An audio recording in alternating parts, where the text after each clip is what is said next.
السلام عليكم ورحمة الله وبركاته. وعليكم السلام ورحمة الله وبركاته. الله أكبر الله أكبر الله أكبر الله أكبر الله أكبر الله أكبر الله أكبر الله أكبر الله أكبر الله أكبر كبيرا والحمد لله كثيرا وسبحان الله بكرة وأصيلا. لا إله إلا الله وحده صدق وعده ونصر عبده وأعز جنده وحزم الأحزاب وحده. لا إله إلا الله والله أكبر الله أكبر ولله الحمد. الحمد لله الحمد لله الذي أمرنا بالتقوى ونهانا عن اتباع الهوى. الحمد لله الذي بلغنا بعيد الفطر وعيد الأضحى. أشهد أن لا إله إلا الله نعم الوكيل ونعم المولى. وأشهد أن سيدنا محمدا عبده ورسوله ومن ينكره فقد ضل ضلالا بعيدا. وصلى الله على سيدنا وحبيبنا المصطفى محمد النبي الهدى الذي لا ينطق عن الهوى إن هو إلا وحي يوحى. وعلى آله وأصحابه أهل الصدق والوفاء. اللهم اجعلنا ممن اتبعهم بإحسان إلى يوم الجزاء. أما بعد فيا أيها الناس أوصي نفسي وإياكم بتقوى الله فقد فاز المتقون. كما قال الله تعالى في كتابه الكريم: أعوذ بالله من الشيطان الرجيم. بسم الله الرحمن الرحيم. يا أيها الذين آمنوا اتقوا الله حق تقاته ولا تموتن إلا وأنتم مسلمون. فإن أصدق الحديث كتاب الله وخير الهدى هدى محمد صلى الله عليه وسلم وشر الأمور محدثتها وكل محدثة بدعة وكل بدعة ضلالة وكل ضلالة في النار. Jamaah sidang salat Eid al-Adha ar-Rahimani wa rahimakumullah.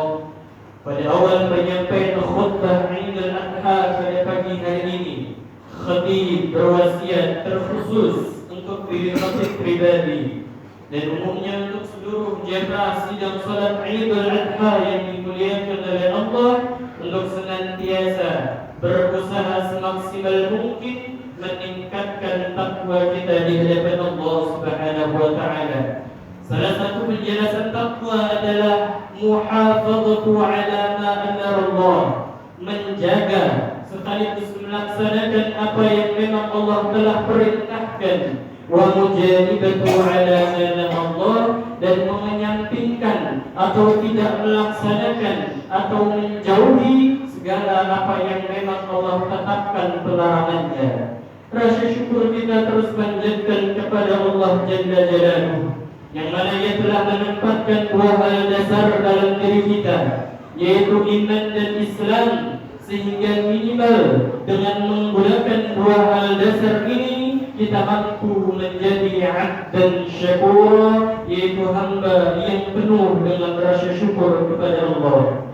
Salawat salam atas baginda besar Rasulullah Muhammad sallallahu alaihi wasallam beserta para keluarga beliau, para sahabat beliau sampai kepada kita selaku umat beliau sampai waktu yang Allah tentukan nanti.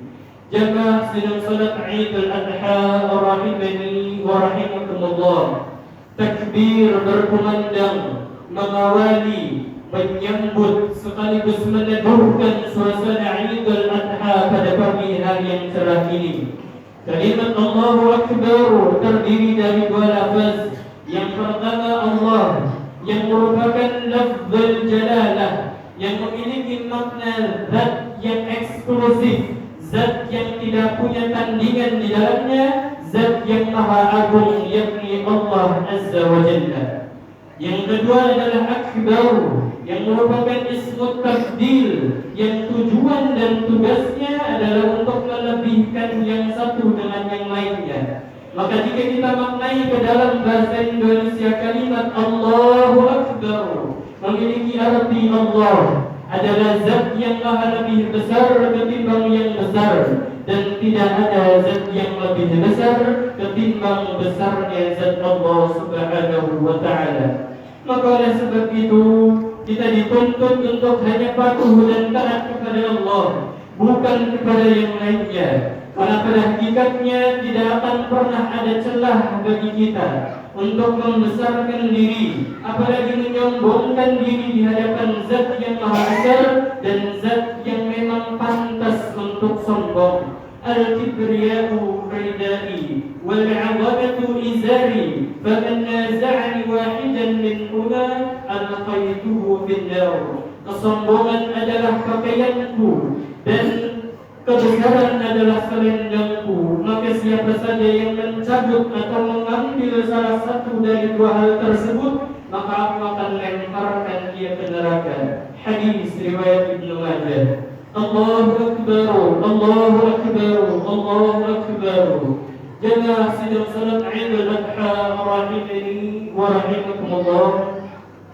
Hari raya Eid al-Adha sangat erat kaitannya historis ataupun sejarahnya dengan keluarga Nabi Ibrahim alaihi salam. Dikisahkan di dalam Al-Quran surat As-Saffat ayat 102. Falamma balagha ma'ahu as-sa'ya qala ya bunayya inni ara fil manami anni adbahuka fanzur madza tara.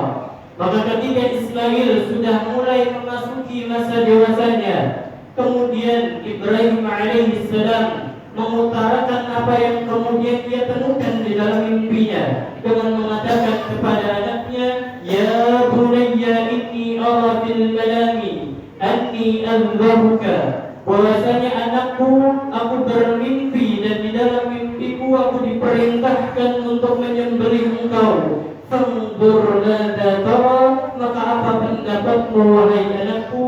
Dengan bijaksananya Nabi Ismail alaihissalam menjawab pertanyaan dari ayahnya dengan jawaban, ya abati fa'al ma tu'mar, wahai ayahku, laksanakan apa yang memang Allah perintahkan kepadamu, satajiduni insyaallah minas sabirin, maka engkau insyaallah akan menemukanku termasuk golongan orang-orang yang sabar. Maka pada malam tanggal 8 Zulhijjah, Nabi Ibrahim mendapatkan wahyu melalui mimpinya bahwa Allah memerintahkan kepadanya untuk menyembelih anaknya yaitu Ismail, yang merupakan anak yang ia tunggu-tunggu, anak yang ia nanti-nanti, anak yang ia benar-benar sayangi dan cintai. Nabi Ibrahim merenung panjang sambil menggerutu dalam hatinya, haruskah aku mengikuti perintah Tuhanku untuk menyembelih anakku sendiri dengan cara yang keji, dengan menyembelih lehernya? Apakah betul ini adalah perintah dari Allah, atau memang jangan-jangan perintah ini datangnya dari setan? Nabi Ibrahim sangat sedih dalam perenungan yang sangat panjang itu. Maka oleh karena sebab itu, pada tanggal 8 Zulhijjah dinamakan dengan nama Hari Tarwiyah, yang memiliki makna hari perenungan, di mana Nabi Ibrahim alaihissalam merenungkan atas mimpi yang ia dapati, diperintahkan oleh Allah untuk menyembelih anaknya sendiri. Maka kegalauan dan perenungan Nabi Ibrahim mendapatkan jawabannya pada malam hari berikutnya, tepatnya pada malam hari 9 Zulhijjah, bahwa ia benar-benar yakin, mantap, teguh bahwa mimpi tersebut memang diperintahkan oleh Allah untuk menyembelih anak kesayangannya yang bernama Ismail. Oleh karena itu, maka tanggal 9 Zulhijjah dinamakan dengan nama Hari Arafah, atau maknanya adalah hari di mana Nabi Ibrahim mendapatkan pengetahuan, mendapatkan jawaban atas renungan yang ia telah lalui sebelumnya melalui keraguannya untuk menyembelih anaknya sendiri. Jamaah sidang salat Idul Adha rahimani wa rahimakumullah, hikmah berikutnya terkait hari Arafah adalah bagaimana semua jamaah haji dikumpulkan di padang Arafah. Maka para ulama menggambarkan kondisi ini layaknya di yaumil hisab, di mana seluruh manusia dikumpulkan di padang mahsyar, tidak membedakan kasta sosial, entah pejabat, entah orang kaya, entah kiai, entah orang miskin, tempatnya sama, duduknya sama, menunggu catatan amalnya masing-masing untuk dihitung di dalam pengadilan yang paling adil, di mana tidak ada intervensi di dalamnya, tidak ada orang dalam di dalamnya, tidak ada sogok menyogok hakim di dalamnya, karena hakim pada hari itu adalah zat yang maha adil, yakni Allah Azza wa Jalla. Maka besoknya pada tanggal 10 Zulhijjah, ketika keduanya yaitu Nabi Ibrahim alaihissalam dan Nabi Ismail alaihissalam bersiap untuk melaksanakan perintah Allah, tiba-tiba iblis datang menjumpai mereka dan menggoda sang ayah, sang ibu dan sang anak silih berganti. Akan tetapi Nabi Ibrahim dengan kemantapannya, Nabi Ismail dengan keteguhannya, dan Siti Hajar dengan keyakinannya tidak tergoyah oleh pujuk rayuan iblis yang menggoda agar membatalkan niatnya untuk menyembelih Ismail alaihissalam. Bahkan saking marahnya Siti Hajar kepada iblis sampai ia mengatakan, jika memang benar mimpi ini datang dari Allah, maka saya siap menggantikan anak saya Ismail alaihissalam sebagai perantara penyembelihan pada hari ini. Maka jemaah sidang salat Idul Adha rahimani wa rahimakumullah, lalu Nabi Ibrahim, Nabi Ismail dan Siti Hajar melempari iblis dengan batu, dan akhirnya iblis itu lari dari hadapan mereka. Maka peristiwa ini kemudian dimasukkan dalam salah satu rangkaian ibadah haji yang dinamakan lempar jumrah, baik itu jumratul ula, jumratul wusta maupun jumratul aqabah. Maka kemudian Nabi Ibrahim melanjutkan prosesi penyembelihan Nabi Ismail. Ketika pisau yang digunakan Nabi Ibrahim belum sampai sekali mengenai leher Nabi Ismail, Allah dengan sigap mengganti Ismail dengan domba yang besar dan segar. Fanadainahu bidhibhin 'adzim. Maka kami ganti dengan sembelihan yang besar dan agung. Maka ketika Nabi Ibrahim alaihissalam menggoreskan pisaunya di leher domba tersebut, malaikat Jibril yang menyaksikan langsung peristiwa tersebut sontak bertakbir, Allahu Akbar, Allahu Akbar, Allahu Akbar. Kemudian Nabi Ibrahim menjawab, La ilaha illallah wallahu akbar, yang kemudian disambung oleh Nabi Ismail, Allahu Akbar walillahil hamd. Maka pada hari itulah yang dinamakan dengan Idul Adha yang sedang kita rayakan pada hari ini. Dan juga dengan peristiwa inilah Nabi Ibrahim alaihissalam diberikan gelar, diberikan julukan, diberikan pangkat sebagai Khalilullah, atau makna surganya kekasihnya Allah Subhanahu wa taala. Allahu akbar, Allahu akbar, Allahu akbar. Maka hikmah dari kisah peristiwa keluarga Nabi Ibrahim di atas adalah lan tanalul birra hatta tunfiqu mimma tuhibbun wa ma tunfiqu min syai'in fa innallaha bihi 'alim. Kamu sekali-kali tidak sampai atau tidak akan pernah sampai pada derajat kesempurnaan kebaikan sampai kemudian kamu menginfakkan sesuatu yang betul-betul kamu cintai. Wa ma tunfiqu min syai'in fa innallaha bihi 'alim. Dan apa yang kemudian engkau sedekahkan, apa yang engkau kemudian infakkan, sekecil apapun bentuknya, fa innallaha bihi 'alim, pasti Allah kemudian mengetahui. Dari ayat di atas ada dua istinbat, ada dua conclusion, ada dua kesimpulan yang kemudian bisa ditarik. Bahwasanya yang pertama, bagaimana Allah menegaskan kepada kita bahwa salah satu cara Allah mengetes keimanan kita adalah dengan mengambil sesuatu yang amat sangat kita cintai, baik orang-orang di sekitar kita yang betul-betul kita sayangi, anak kita, orang tua kita, pasangan kita, ataupun harta benda yang kita kumpulkan. Tujuannya adalah menyadarkan kita bahwa semua hal yang ada di alam ini hanya titipan dan milik Allah Subhanahu wa taala. Lillahi ma fis samawati wa ma fil ardh. Baginya dan milik Allah lah apa yang kemudian ada di langit dan apa yang ada di bumi. Yang kedua adalah bagaimana Allah menenangkan hati kita bahwa setiap kebaikan sekecil apapun bentuknya pasti Allah melihatnya. Even bahkan paku atau kerikil yang kita singkirkan dari jalan punya nilai di sisi Allah Subhanahu wa taala. Karena bisa jadi paku atau kerikil yang kita singkirkan dari jalan itu telah menyelamatkan seorang ayah yang sedang mencari nafkah untuk istri dan anaknya di rumah.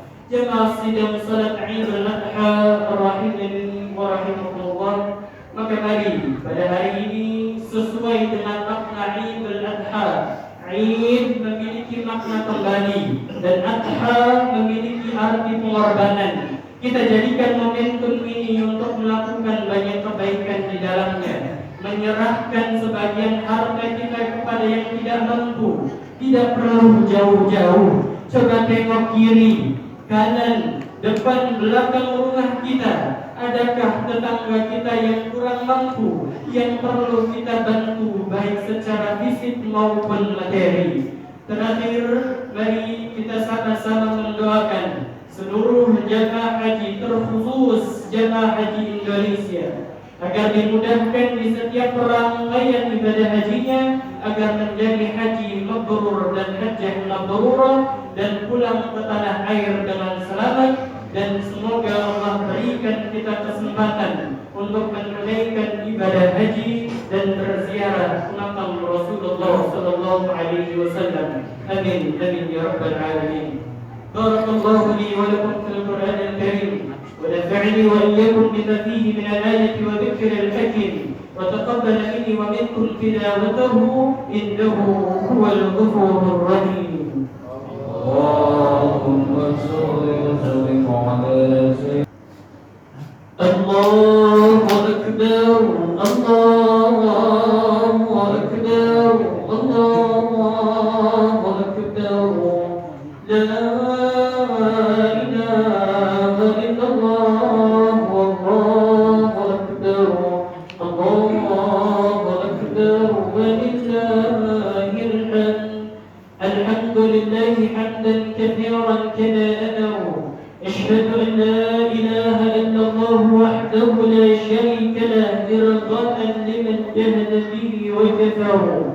Wa ashhadu anna Muhammadan 'abduhu wa rasuluhu wa habibuhu wa khaliluhu sayyidul insi wal bashar. Allahumma salli wa sallim wa barik ala sayyidina Muhammadin wa ala alihi wa ashabihi wa sallim tasliman katsira. أما بعد فيا عباد الله اتقوا الله حق تقاته ولا تموتن إلا وأنتم مسلمون. اللهم صل وسلم وبارك على سيدنا محمد الفتح لما خلق والخاتم لما سبق ناصر الحق بالحق والهادي إلى صراطك المستقيم وعلى آله حق قدره ومقداره العظيم. اللهم اغفر للمسلمين والمسلمات والمؤمنين والمؤمنات المشركين الأرضين والبحر وبحرها. سبحانك لا علم لنا إلا ما علمتنا وعلمنا ما ينفعنا وبارك لنا بما علمتنا ورزقنا علوما تنفعنا. يا الله بها اختم لنا بحسن الخاتمة. اللهم إنا نسألك الهدى والتقى والعفاف والغنى. اللهم اجعل حجنا حجا مبرورا وسعينا سعيا مشكورا وذنبنا ذنبا مغفورا. وصلى الله على سيدنا محمد وعلى اله وصحبه وسلم والحمد لله رب العالمين. الله